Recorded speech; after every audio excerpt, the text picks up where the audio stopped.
Friends, good evening. చూడండి friends, ఈరోజు అయితే కురాకు చూడండి, గురగాకు అయితే చాలా బాగుంది. నేను చూస్తుంటేనే అసలు ఫస్ట్ పప్పు చేసేసి తినేయాలనిపిస్తుంది. మరి మునక్కాయలు, కురాకు అయితే గురగాకు ఇది దొరికింది. కరివేపాకు అయితే నాటి కరివేపాకు అయితే సూపర్గా ఉంది.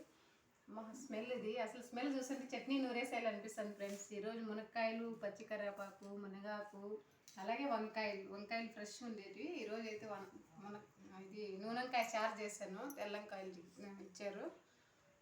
ఇవన్నీ మాకైతే మేము పనికి వెళ్ళే చోట వాళ్ళు అన్నయ్య వాళ్ళు ఇచ్చినారు.